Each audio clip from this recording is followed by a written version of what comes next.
Hey there. Okay, so today we want to talk about the important topic of how do you create ads that resonate with your prospects. It's a really important step in the whole process of advertising because you're investing a lot of money and there's a lot of pressure on you to make sure that you're driving revenue. And it really, a lot of it comes down to the creative. So there's a framework and kind of a process that we work with our clients on as we set up the ads. We just wanted to talk about them real quick.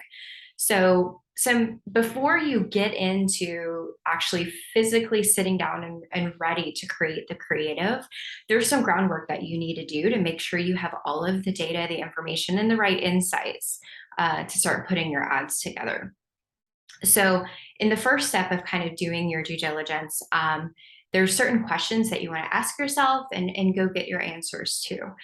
The first question would be, who is your ideal customer profile or your ICP? So if you were to kind of look into the next 6 months, the next year, the next 2 years, who is the most likely to buy the best fit customer for what you sell?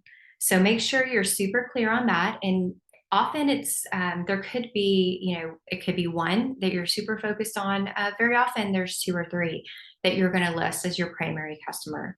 So make sure you're real clear on that and know who they are and all the things about them, kind of what motivates them, why they buy your product, those types of things. The next thing you want to be super clear on and who are your competitors. So that your customer, has a choice of who to buy from. So what does the market look like, and who are you competing against? And you might want to do a little bit of research too to look at, how are they positioning themselves? What do they say is their unique selling proposition? Those types of things. The next question you want to ask is, why would your customers choose you over your competitors? So what do you do so well or different? Why do they come to you? Why do they leave your competitors and come to you? Those types of things.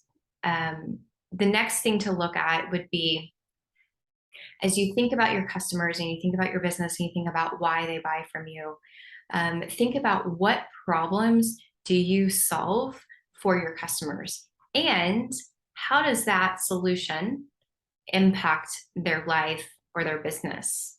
So it's not just about, hey, we do this thing for you, but it really is, how does it make them feel? How does it make their life better? How does it make their business better? Those types of discussions and conversations. And then once you have it to where you've identified your ICP, you know who your competitors are, you know why they choose you over your competitors, you know the problems that they solve, and what the impact is that has on their life, then go get some real world examples. Talk to your sales team, talk to your customer service team, the people that interact and see your customers on a regular basis.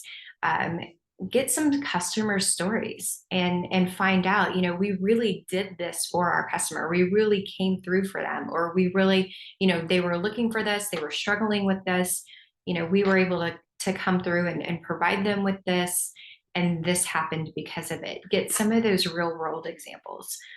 So once you kind of have that, all that information on the table, then you're really ready to start kind of brainstorming on the ads themselves. As we start to focus on prospecting ads, that really is, what is considered top of funnel. This is looking at creating demand. There's lots of different words for it, but we're essentially creating intentional awareness.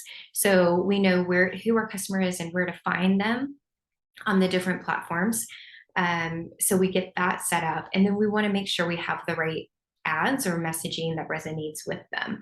So we want to come up with a series of communications that really hit them at a personal level, something that resonates with them where they go, yes, that is me.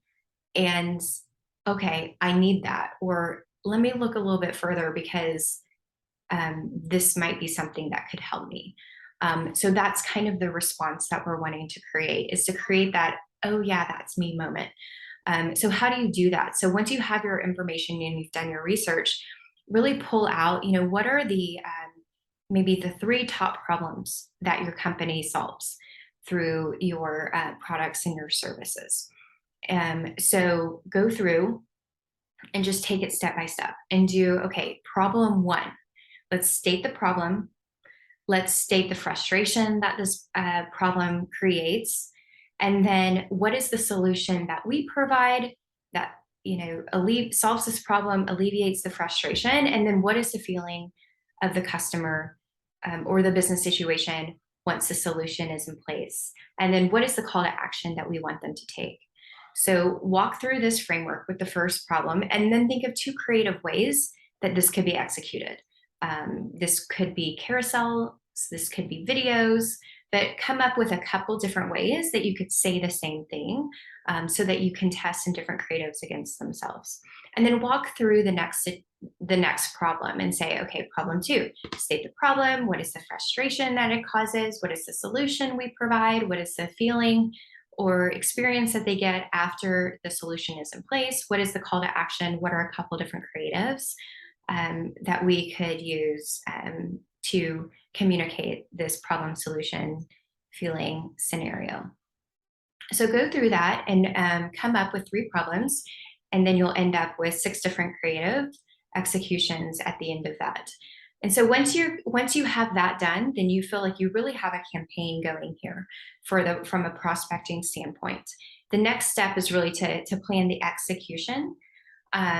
So on average, let's just say rule of thumb, prospecting creative should be changed about every 8 weeks, sometimes 6, sometimes 12. So just kind of 8-week average in there. And once you get the ads live and you watch, the frequency, you start honing in on your audiences, you start to look at engagement. That's where you can really fine tune how often you want to change your creative. But just kind of know that as a starting point. And it's also good that you're really focusing on one key message at a time. So what is this one problem that you're solving? And let's run this for a series of, 6, 8 weeks or so. And then let's run the second problem, and so that way people are really starting to learn your brand over time, and starting to put the pieces together. But you're not sending too many different messages at one time that start to confuse them. You're really starting to lean in and say the same thing over and over again in a few different ways. And then you kind of layer on the next message. And then, through this over time, as your ad sequences run, you can start to see, okay, which creative responded the best, which messaging responded the best. And that is really good business feedback as well, to say, okay, this problem solution scenario is creating really great traction with our audience. Maybe we can lean into this a little bit more, and use this for next iterations of ads, kind of maybe iterate or ideate on our products / services a little bit more in the space. There's a lot of good information that can come from that when you've done, a few different problem solution scenarios. So, and then the last thing here, in order to kind of get that feedback, just making sure that you have the right metrics in place. So knowing where this sits. So this conversation that we're having is really upper funnel. So you're going to look at your reach, you're going to look at your ad engagement, and you will look at your click-through rate. Ultimately, you will always, look at your pipeline or your revenue metrics. But our expectation upfront, kind of with these getting started, is really in what are the awareness. Oh, brand lift also, I didn't mention that one. So those types of awareness type metrics, and are they engaging? Eventually, are they visiting our site? Are they starting to search for our brand more? Those types of metrics. And then think full funnel.